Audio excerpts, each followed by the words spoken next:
L'Ange de l'Assassinat, the Angel of Assassination, is one of Tim Cantor's most impassioned paintings that link together a definite influx of historical art with his contemporary imagination.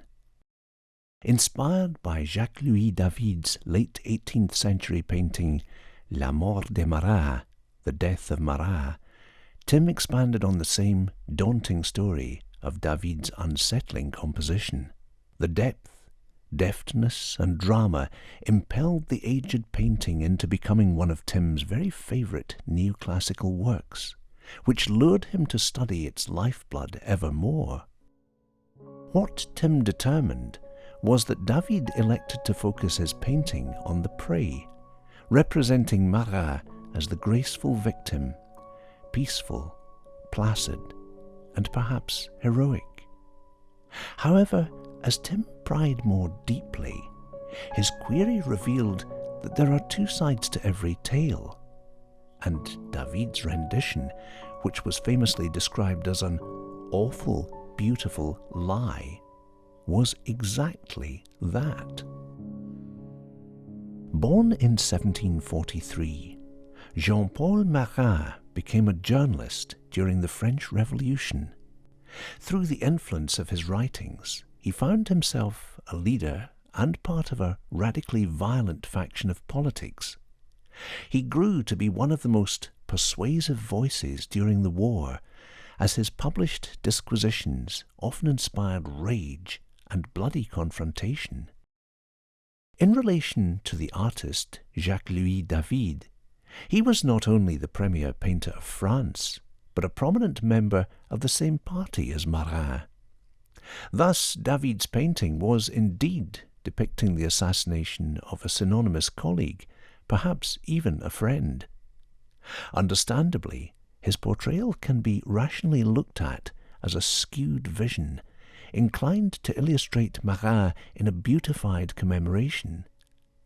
One might be justified in saying that Marat was likely a hero in the eyes of David, considering that he died for beliefs that they both likewise sustained. This may explain the somewhat tranquil look upon the face of Marat's murdered corpse. Further scrutiny divulges additional facts that David chose to leave undocumented within his painting, including the graphic skin condition which plagued Marat, the sharp blade that he rendered on the floor, but in truth was left firmly impaled within Marat's chest, and of course the murderess herself, Charlotte Corday.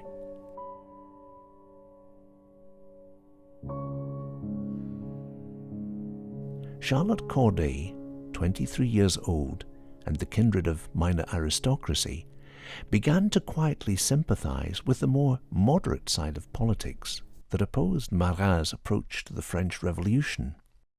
Though passionate in her criterion, she was self-contained and far from suspicion. No one could have, nor would have guessed that this fair and composed maiden was silently plotting to travel into the heart of Paris, infiltrate the private home of Jean-Paul Marat, and kill him.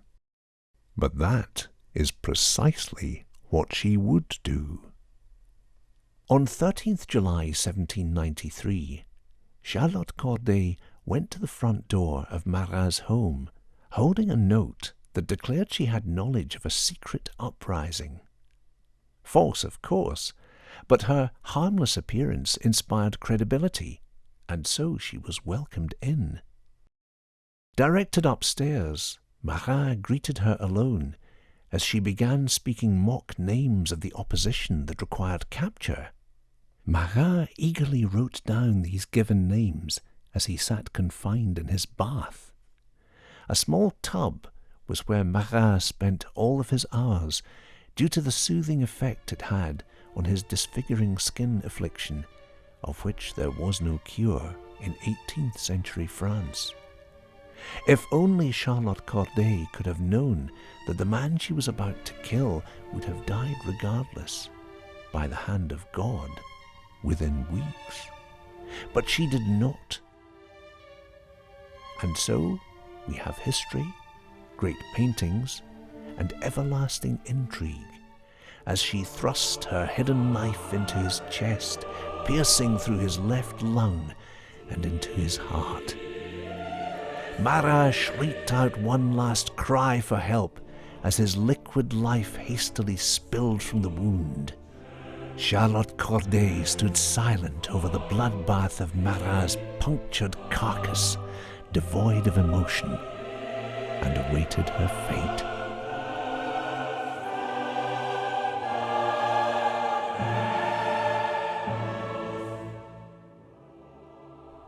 Upon her trial, she explained that she was a lone assassin and had told no one of her plan. She merely had compassion for those being slaughtered by hostilities, and exclaimed, "I killed one man to save 100,000. With that statement as her last words, she was convicted and executed under the guillotine, her severed head lifted high in disgrace for the public to behold.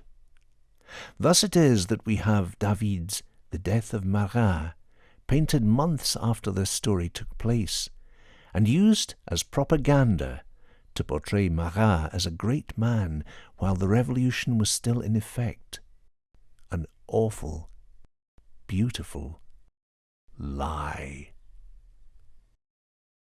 Throughout time, further paintings have been created representing Marat's assassination in a more realistic manner, a small number of which depict Charlotte Corday in the scene of her crime. Though these paintings were much admired by Tim Cantor as well, they were essentially drawn upon for authenticity regarding Corday's appearance. It is believed by Tim that Corday wore a simple striped dress, yet he learned that there was no certainty of her hair colour. There was, however, debate. This dispute was partly a stepping stone to lure Tim Cantor down the path to paint Corday's appearance in shadow. He began to portray her not as a tangible being, but as an ethereal spirit, an unbeknownst ghost, with the slightest hint of satisfaction. As Jacques-Louis David chose to paint exclusively Marat, leaving the impression of Charlotte Corday devoid of his composition, Tim Cantor took the opposite approach, focusing solely on the feminine assassin. Cantor's figure of Corday, however, could be said to have a less direct intention. Is she a heroine, a villain, gentle or frightful? As Tim Cantor does so often with great sensitivity, he places that verdict in the hands of the observer. Yet what he does clearly convey is a fervent, beckoning mystery bound within the soul of Charlotte Corday's obscure presence. Her body is concealed under finely rendered folds of cloth, her eyes hidden in the depth of umber as her flushed lips peek out from the shade, tightly closed, yet quite possibly on the verge of a grin, as she listens to the whisper of her deeds.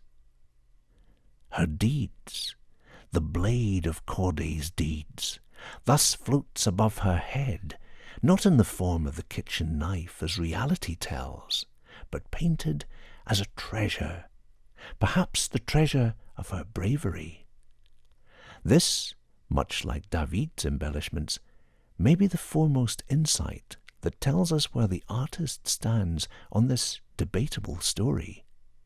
The blade, glorified with detail and ornamentation. Is this Tim Cantor's trophy to Corday?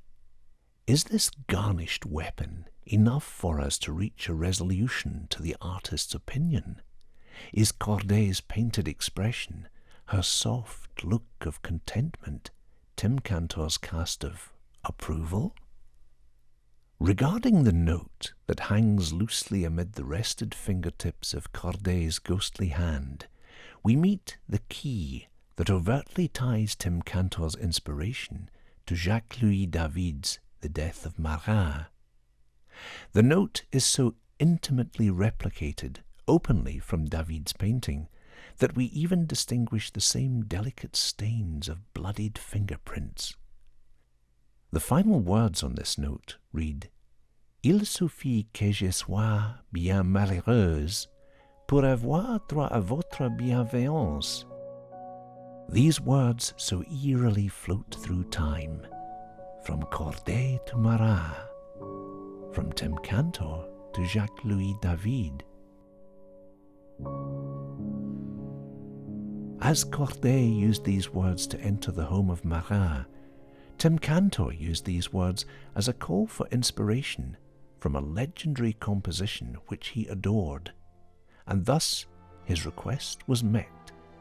Intrigue was unveiled, opinion formed, paint so strikingly polished, and a new work of art was created to pierce into the telling of the infamous tale.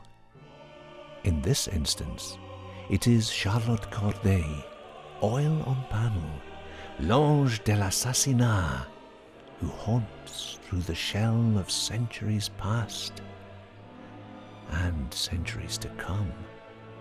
Her shrouded spirit, a dyed spectre to regard as a translation from artist to artist, mind to mind, from history to present.